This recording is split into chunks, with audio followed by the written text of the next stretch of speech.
Previously on One Night, Three Stories, Joe's telling of the story takes an interesting turn from past tense to present tense. I knew Victor was getting annoyed that I wasn't turning off the TV, so I turned it off and he went to sleep. The next thing that I know, I hear the chime. Meanwhile, Victor wants everyone to know how clean they were. Went upstairs, took a shower. Dylan was in the shower when I got home. We're having trouble with our shower in our master bedroom. Now it's time to hear what Dylan has to say.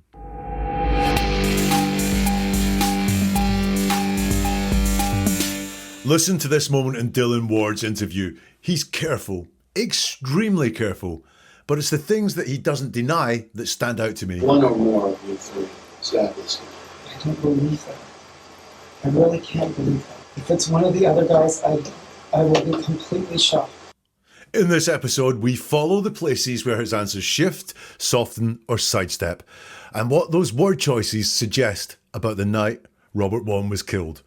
Welcome to Never a Truer Word, where we look at the words that people choose to use to see if they're telling the truth, the whole truth, and nothing but the truth. If you're new to this, what I do here is I strip away everything, theories, evidence, things we know, and only examine the words said by the people at the centre of the story. Then I'll use my process of statement investigation to give you the keys to seeing where the truth could be happening, where deception might be happening, and also the motivations of the person talking as well. It's a process that I use with investigators, with corporate clients, and with the media to get a deep understanding of what is really being said. So this is One Night, Three Stories. The one night is the night that Robert Wone was murdered. He was murdered while staying with friends. There was 3 people in the house at the time that Robert was stabbed. Now, those 3 people all say it wasn't us. It must have been an intruder who broke into the house and killed Robert. And I've been looking at their police interviews on the night of the murder to see if we can get a deeper understanding from their words of what happened to Robert Wone. I've already looked at Joe, I've looked at Victor, and now it's Dylan's turn to go under the microscope. And in the very last episode of this series, I'll pull everything together, looking at what it is that I've noticed in the words to see if we can find out, just with a little bit more clarity, what did happen to Robert Wone. How was he murdered? That's what we aim to get to by looking at the words that people use. If you see anything in the words, if you've got any theories based on the words that you hear in these episodes, let me know in the comments. And you could find yourself featured in the last episode of this series, the next episode, where we look at pulling it all together. So it's Dylan Ward. I think the vibe here in this interview is different from the ones we've looked at with Joe and with Victor. And we'll examine that as we go through the interview. What I want you to look for in this first part is denial, or actually lack of denial to certain things that are put to him. And also just look at the place that he has, where he puts himself inside this story. I have to be honest and fair with you. I don't believe it. We'll get the truth here. Everyone keeps telling me that. I don't know why. Well, one or more of you three, sadly. I don't believe that. I really can't believe that. If it's one of the other guys, I will be completely shocked.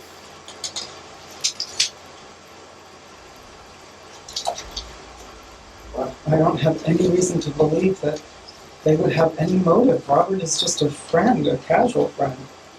We were just doing him a favor by letting him stay there. I don't know of any relationship other than friendship between him and Joe or Victor, and I just know him through Joe. Yeah, but Joe wanted there to be a relationship. I don't know that. I don't. I have no reason to believe that. If it's true, then it's been a secret from me, and I'm completely shocked.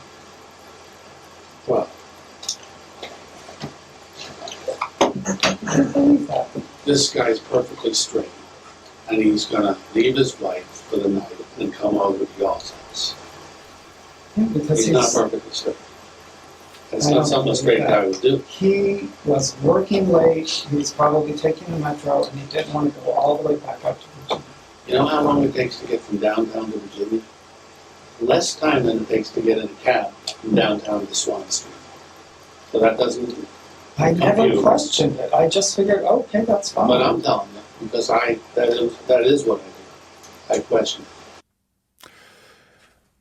The interview starts with the police detective being quite straight with Dylan. I have to be honest and fair with you. I don't believe we're getting the truth here, is what he says. And Dylan's response is, everyone keeps telling me that. I don't know why. Now, that is a statement. You'll notice, though, that he doesn't take on the fact that, look, I am telling you the truth here, or you guys are being told the truth and you refuse to believe it, or anything that backs up, we're telling the truth here. He doesn't actually deny there's lies being going on. He just says, everyone keeps telling me that, I don't know why. It's the exact same with the next thing that's put to him. Well, because one or more of you three stabbed this guy. I can't believe it, he says. I really can't believe it. If it's one of the other guys, I will be completely shocked. No denial. Now, an absence of denial is not an admission, but it's notable that he doesn't deny that one of the three of them stabbed this guy. No, we didn't, as he could say. Someone else did. Someone broke into the house and stabbed our friend.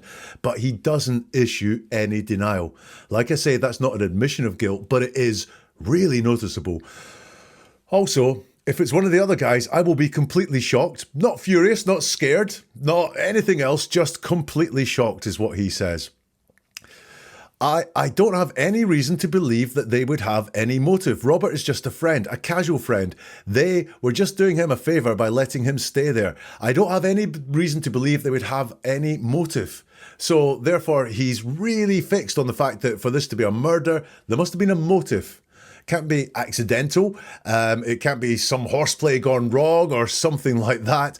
It has to be a motive in his head that the other guys would have to have had a motive to kill him. And also, I don't have any reason to believe that they would have a motive. That's slightly distant. It's not, none of them had a motive to kill. I don't have any reason to believe they would have any motive, i.e. his mind is open to the fact there could be one. He just doesn't have a reason to believe it. Robert is just a friend, a casual friend. They were just doing him a favour by letting him stay there. And you'll see that it's they were just doing him a favour by letting him stay there. Dylan is distancing himself from that as well. It's down to Joe and Victor that Robert was staying there. Nothing to do with him. He's creating some distance there. Now, is that just creating distance because he needs to create distance so that he doesn't look guilty? Or is that creating distance because there is distance there? Because Robert was there seeing the other two guys and he had very little to do with it. What's interesting is that in Victor's telling, it was Joe doing him a favour and that Victor didn't know anything about this. But to Dylan, it was they, the other two, that were doing the favour. I know of any relationship other than friendship between him and Joe or Victor, and I just know him through Joe. Again, why does there need to be a relationship other than friendship for there to have been a murder? That's say like if they had a relationship, like, if there was something like romantic or sexual going on, then that would be a reason for murder. That seems to be what he's saying in his words there. He seems to have jumped to something that hasn't really been said, and I don't know why it's being thought about, that if there was a relationship that he didn't know about other than this friendship, then there might be this motive for the murder. Yeah. But Joe, and then something is unclear. This is 2006. There's all sorts of fuzzy stuff in the video, and I'd love to hear what the detective said. But Joe and relationship, I could fill in the blanks, but it's not fair to do that. I don't know that, says Dylan. I don't. I have no reason to believe that. So once again, it's this reason to believe rather than this is not happening, blanket. This is not happening. That, whatever it was put to him, it could be happening, but I have no reason to believe that. If it's true, then it's been a secret from me and I'm completely shocked. We have this repetition of him being completely shocked.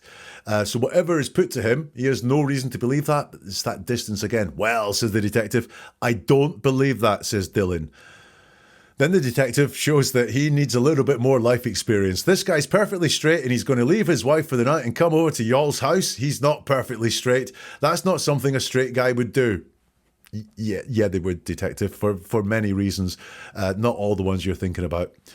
He was working late. He was probably taking the metro and he didn't want to go all the way back up to Virginia. Once more, 3 interviews. We've looked at the beginnings of these where they talk about the night and when Robert was actually at the house.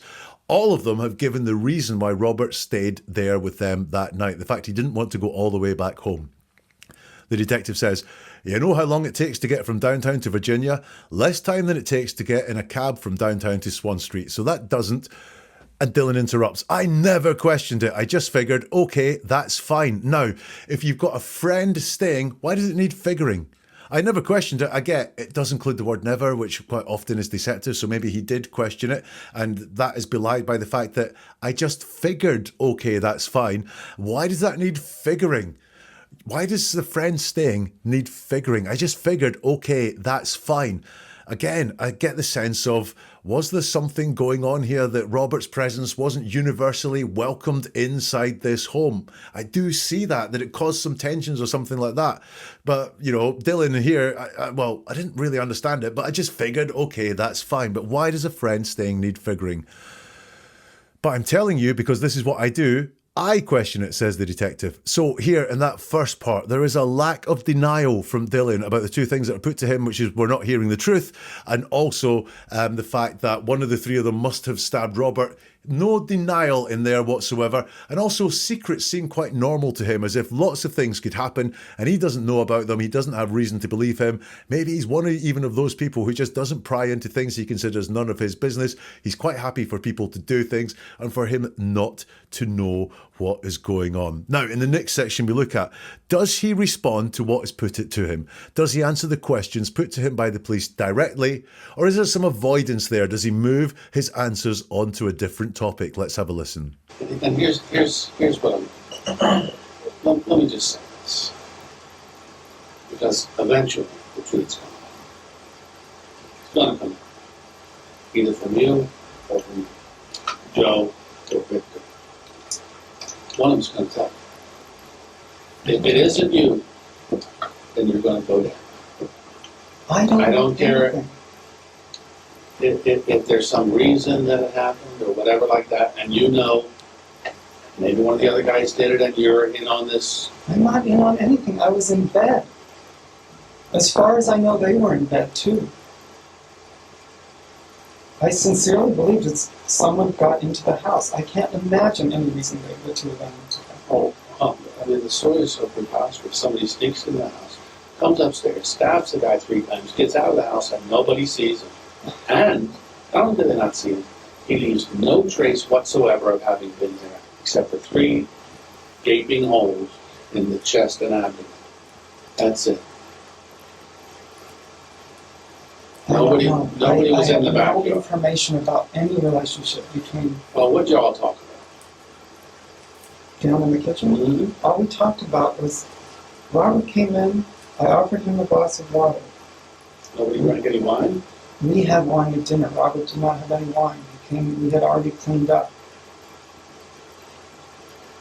Okay.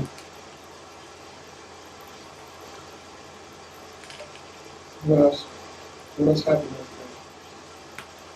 Nothing. We talked about his wife. We talked about our friend Lisa. We talked briefly about his job.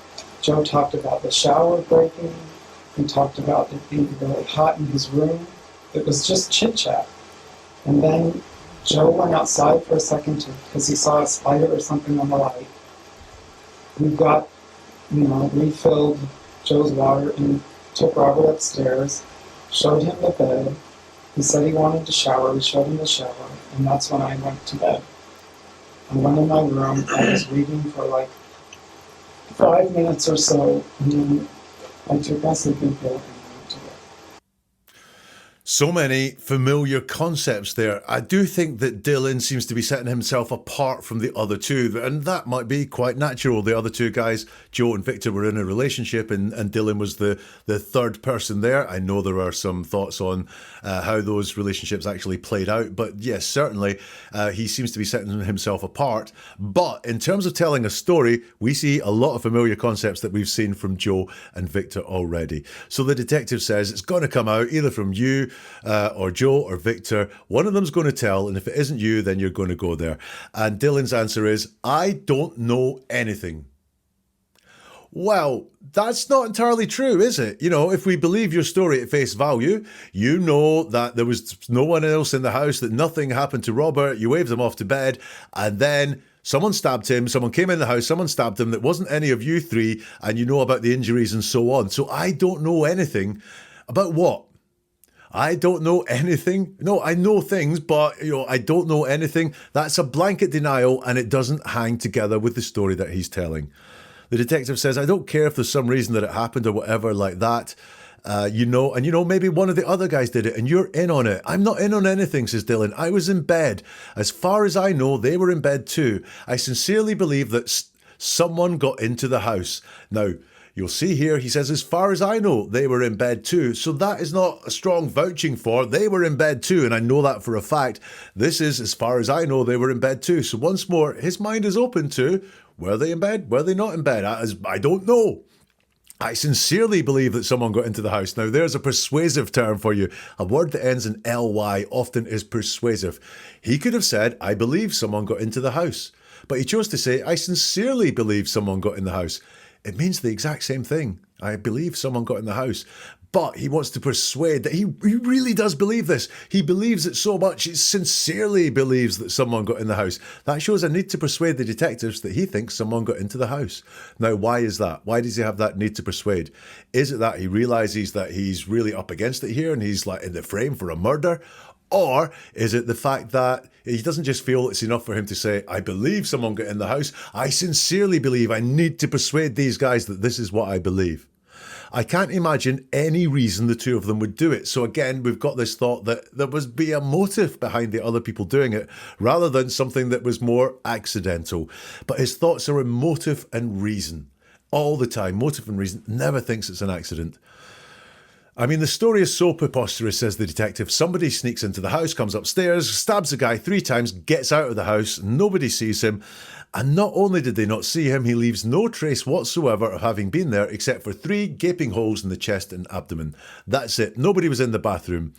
And Dylan doesn't say, look, it's the only thing that could happen. He doesn't actually take on what the detective says, which is this: the story's preposterous. Dylan doesn't say, it's not, it's what happened. He says, I have no information about any relationship between, and he doesn't want to finish that off for some reason, or he gets interrupted. But again, was there some relationship going on between Robert in some way that Dylan knows could have been a source of tension, anger, caused something bad to happen? Well, what do you all talk about? Says the detective. Down in the kitchen? Now, is this a question to a question because he's buying thinking time? Or does he just think, whoa, when did we talk about what? After the murder, after we found the body? Or prior? Is he just trying to clarify what it is? Because he certainly doesn't want to talk about maybe some of the other things. All we talked about was Robert came in, I offered him a glass of water. Now, that's not what you talked about. That's what happened. So why don't you want to reveal what happened when Robert came in, what you spoke about when Robert came in, rather? Why do you want to talk about what happened? All we talked about was Robert came in, I offered him a glass of water. And once more, water turns up in this story. Water turned up a lot when Victor was talking. Showers, hoses, watering plants, and so on. Here we have another mention of water, this time from Dylan, offering Robert a glass of water. Nobody drank any wine, says the detective. We had wine at dinner. Robert did not have any wine. We had already cleaned up. Once more, another mention of cleaning as well. This is like something that they want to say to the detectives. Cleaning happened in that house. Then, nothing. And then we talked about his wife. We talked about a friend, Lisa. We talked briefly about his job. Joe talked about the shower breaking. We talked about it being very hot in his room. So then, nothing. And then he says all the things that did happen. So why did he say nothing? Is he hiding something there? Saying nothing happened and then just say what we did. We talked about his wife. We talked about his friend Lisa. We talked briefly about his job. We have the shower returning. Joe talked about the shower breaking. And we talked about it being very hot in his room. Remember Joe's sticky comment right back in episode number 1? Robert said he was going to take a shower before he went to bed because he was all sticky. It was just chit-chat. And then Joe went outside for a second because he saw a spider or something on the light. Again, this is so different from the other interview because Dylan seems to be on his own so much when we listen to him, whereas Joe and Victor interacted quite a lot. But we have recurring themes, and this is going outside. Remember, Victor talked about going outside a lot to do the making of the steaks. Joe went outside for a second because he saw a spider or something on the light. Guys, please, in the comments, if you've ever gone outside because you saw a spider on the lights, let me know. It just doesn't make any sense whatsoever. We filled Joe's water and took Robert upstairs, showed him the bed.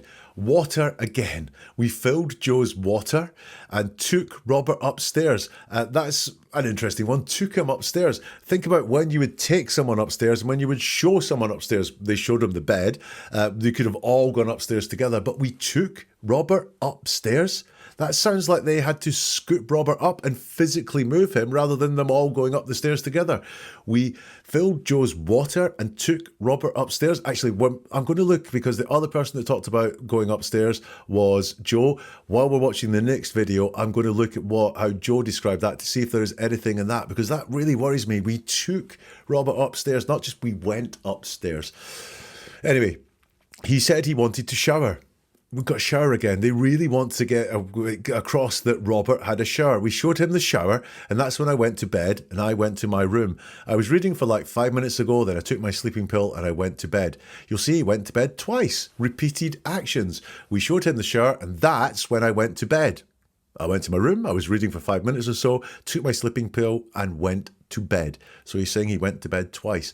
That's not something that we see often in truthful stories, but that sort of double action we see sometimes in deceptive stories. So here in this first part, Dylan doesn't directly answer some questions that are put to him. He seems to want to avoid talking about certain subjects, and I think that could be very significant.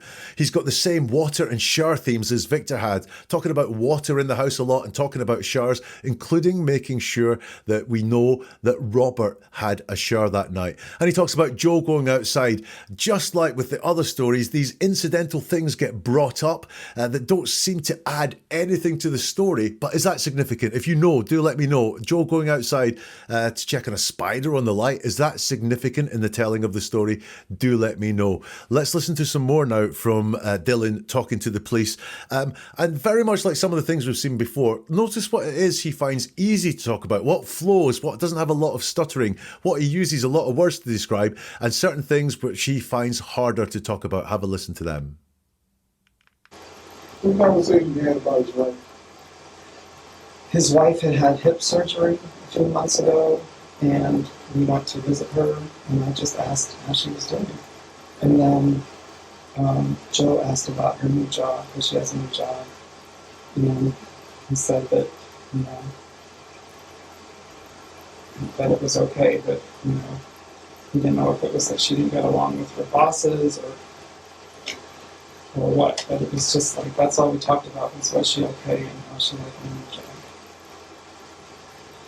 How long have you been living at that house? Since April of last year. April of last year? Mm-hmm. And where'd you live before? On Capitol Hill. All three? Mm-hmm. And whose house was that? John. Joe and Victor. And what does Victor do? Victor's in marketing. So, He works for the Got Milk campaign. He helps work on their Latin advertising campaigns and stuff. Joe, who makes the money? Joe, How much? I have no idea. I know he's an attorney, but I don't know what he makes. I've never asked him. He's never given me a figure. How about you? I work in direct marketing consulting, direct mail consulting for nonprofits, and I make $30,000 each How year. much? 55. 55?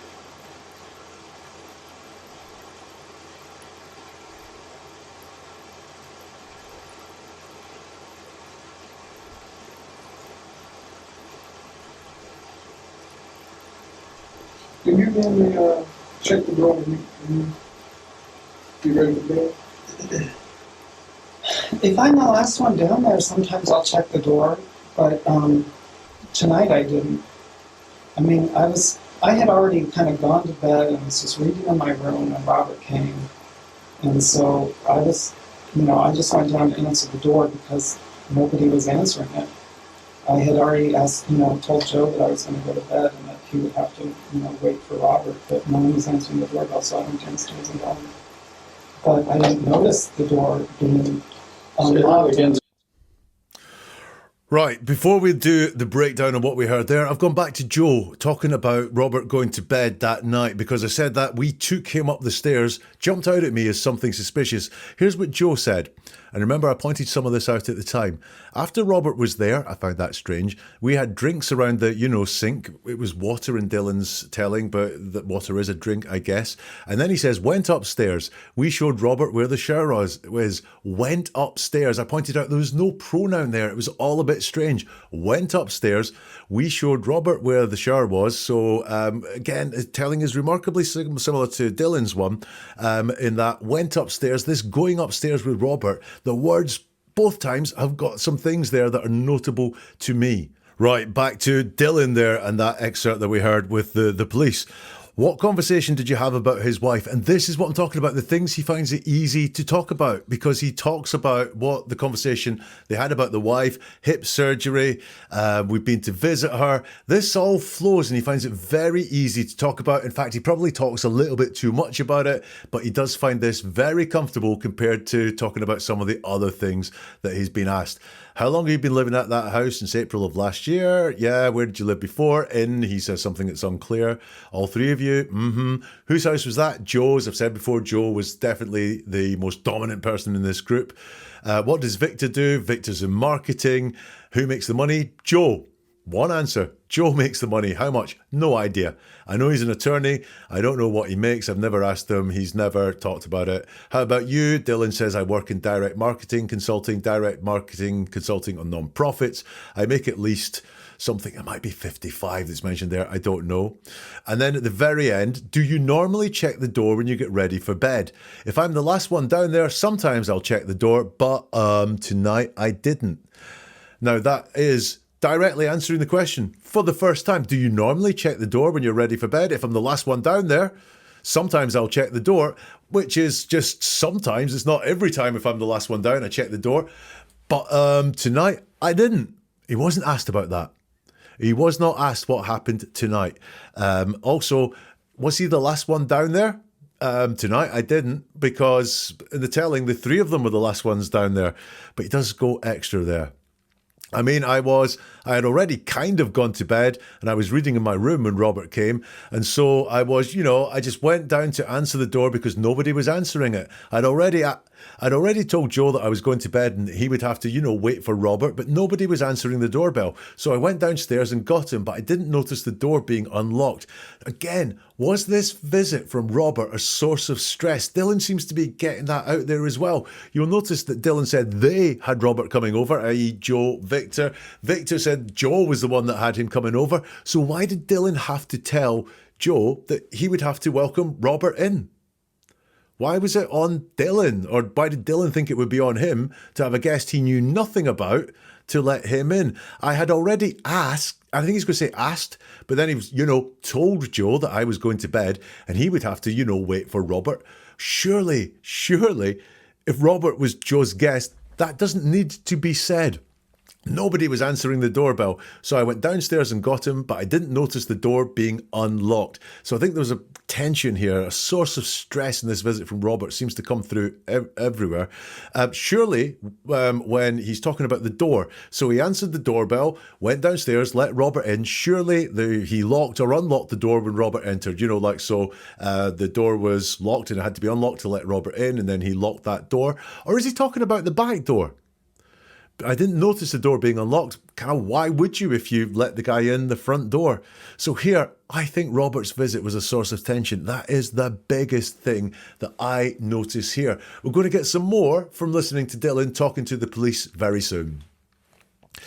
Listen, do you ever feel like you're not getting the full story? I mean, I really do think I'm not getting the full story from Dylan here. What do you think of what Dylan says? Do let me know in the comments, because the next episode we're going to try and tie together the three stories that we've heard about this night Robert Wone was killed, to see if we can get some clarity into what happened with Robert. I would love to include your comments in that, so do let me know what you think or what you notice about the words these guys use. And listen, people are holding back things all the time or deceiving us, and sometimes we pick up on that instinctively. You're not being paranoid when you notice that. You're being perceptive. But most people, they miss the clues hiding in plain sight in what people say. but you don't have to miss those clues. I can show you how to hear what's really being said and also what's not being said, and I think that is very important here. Each case I break down helps sharpen your instincts and change how you see conversations forever. So if you're ready to see through the noise, hit subscribe to this channel. You'll get the last episode automatically if you do that, but also other cases to sharpen your word detection skills. And by the way, do you know someone who keeps getting misled? Send this their way, recommend it to them, or even just press the like button. That will help this get out to more people, help upskill more people in understanding what people are really saying when they talk. Let's go back to Dylan now and listen to this next part. Is he trying to distance himself from the action here? Again, somebody was answering the door. I missed all that. What was that? The doorbell rang. Doorbell we rang. knew that Robert was coming. Okay. Joe, Oh, so nobody just answered. So you ran down. yeah, so I ran downstairs to let him in, and then Joe, when I opened the door chimes, and I think he must have heard the chime, and then he came downstairs. Okay. And then what happened? And then we just talked. That's all. And then we went up to bed. Where were you when you guys were talking? We were in the kitchen, just around that. Standing around? Yep, standing. Where was that?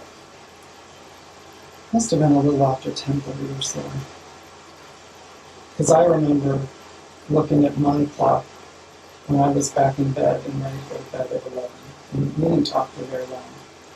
So, we probably talked for 10, 12 minutes or something, and then went upstairs. Now, when you guys made that bed up, were the sheets already on it? No. There's a pad that's on the bed, so you pull out the bed, and then we had to get the sheets and put them on the bed. Okay. They're not like already on the bed.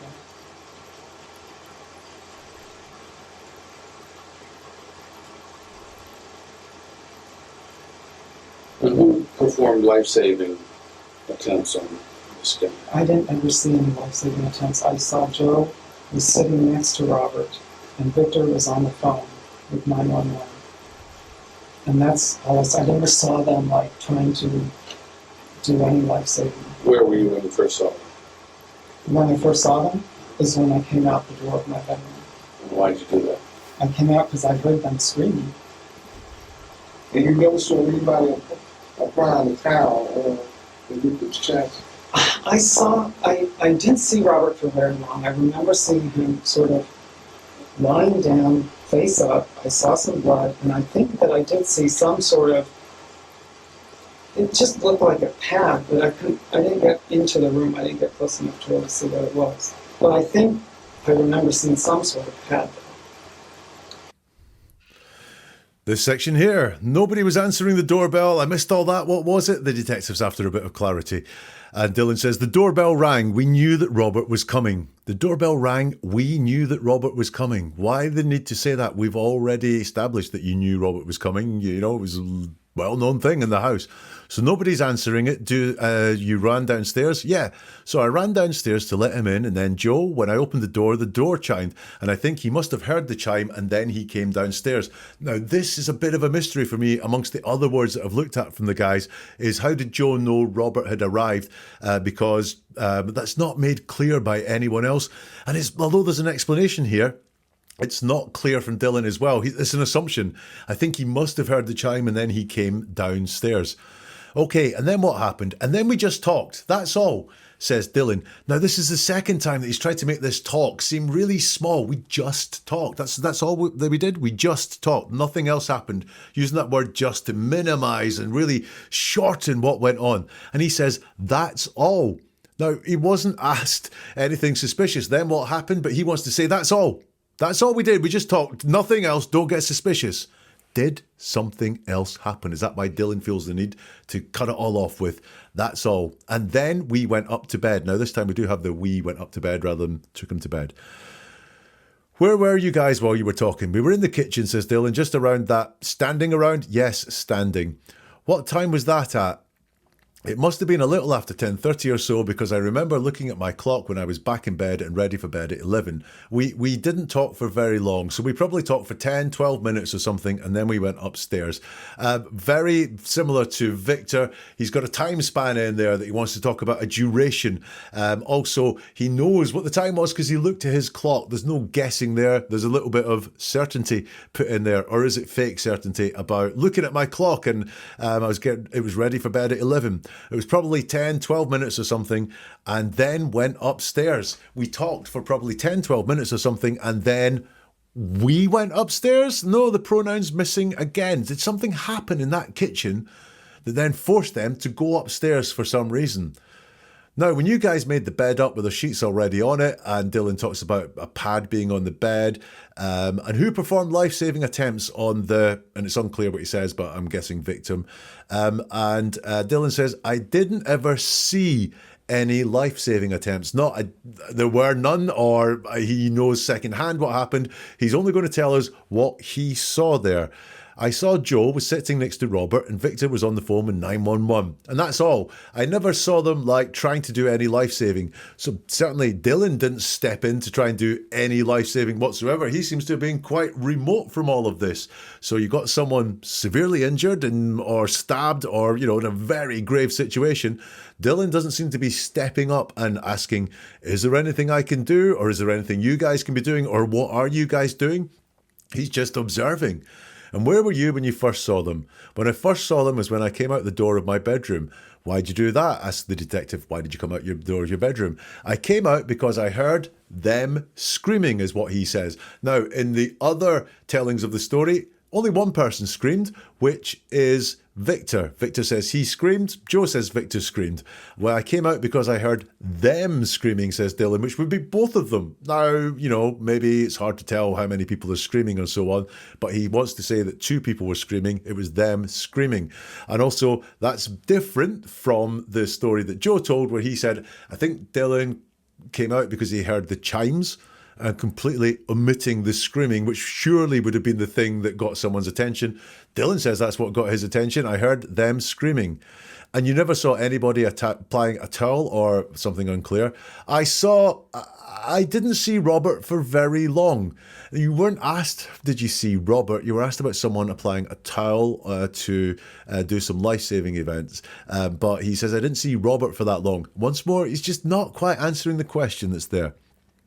I remember seeing him sort of lying down, face up. I saw some blood, and I think I did see some sort of, it just looked like a pad, but I didn't get into the room. I didn't get close enough to see what it was. Now, all three of them, in their stories, the first thing they say about Robert is he was lying or laying on the bed. Could be significant, it could just be true, but it's the very first thing they say. They don't mention anything about injuries or blood or anything like that. The very first thing they say is that they see him lying down or laying down on the bed, and I found that hugely, hugely notable and interesting. You'll also see that Dylan says, I didn't get into the room, but Victor said that Dylan was in the room. So there's some contradictions in the timelines there from the stories. But I think I remember seeing some sort of pad is how it's all finished off there by Victor. So by Dylan. So in that segment there, Dylan came out because of the screaming. Joe said something different. He really is creating some distance here. I was observing. I wasn't involved in any life-saving events. I didn't even go in the room, even though he did go in the room, according to Victor, and he avoids questions once again. One more thing to listen to from Dylan, and I want you to keep your ears open for some very familiar phrases. Now, were his feet under the blanket or on top? I don't remember. I remember seeing, I think they were on top. Because I think his t-shirt was pulled up and he had his shorts on. So his legs must have been out of the clothes.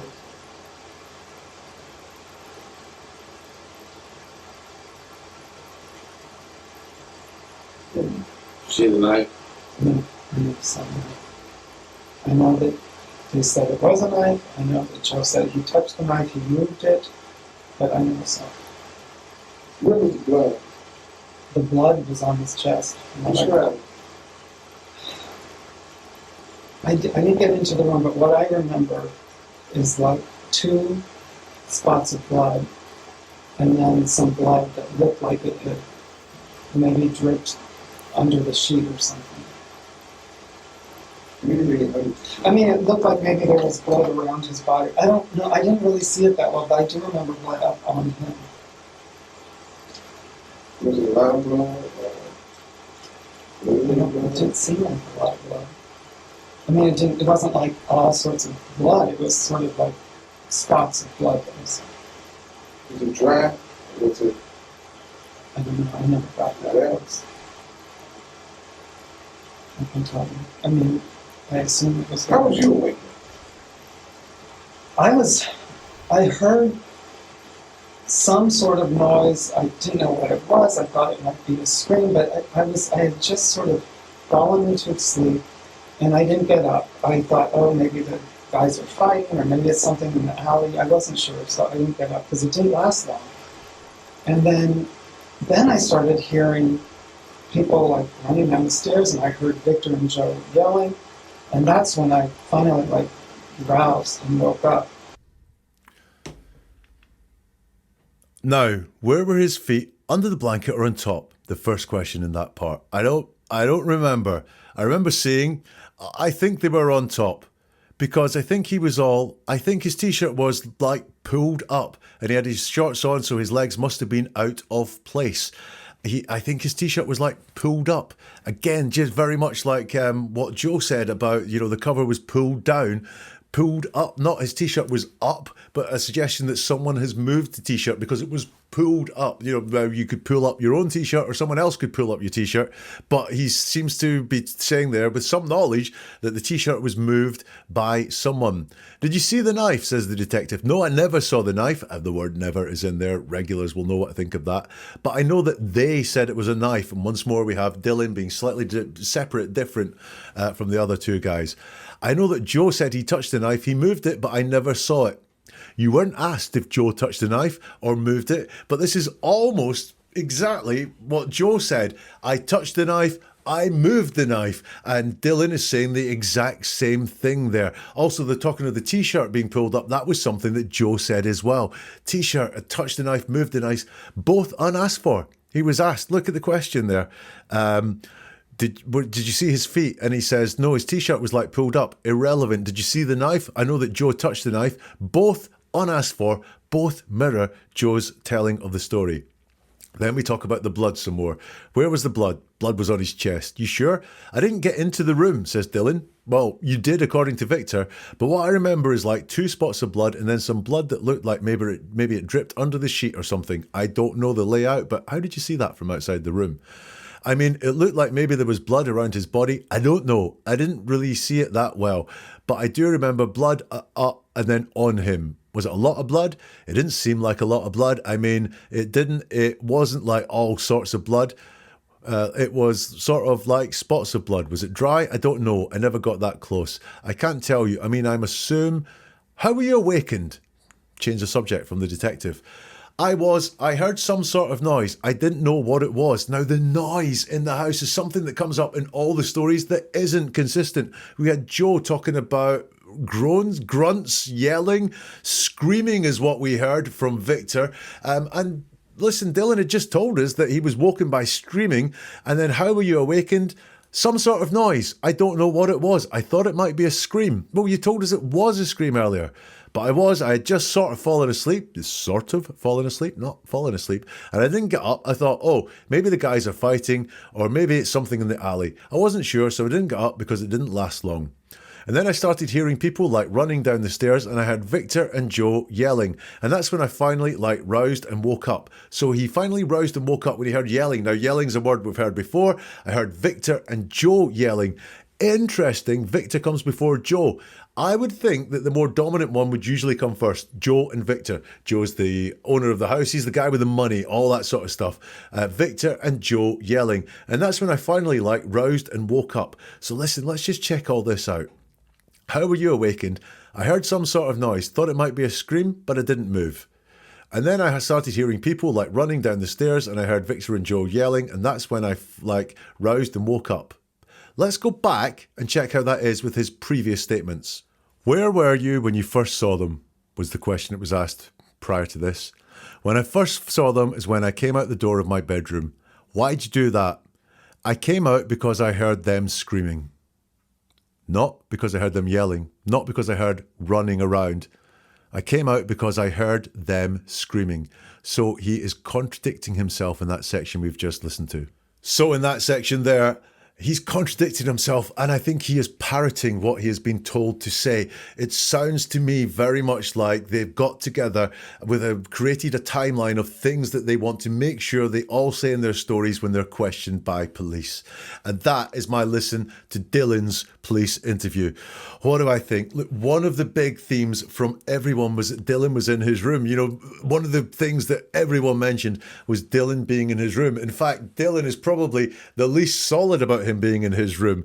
He seems very emotionless about this whole thing, including being standoff when asked, was there life-saving going on? He was not like, yeah, I was doing it, or no, they were doing it, or we didn't want to do it. He's like, nah, I didn't see any going on. And he's evasive at times. He's asked questions and he doesn't directly answer them. So we've heard the 3 stories about that one night now. What do you think?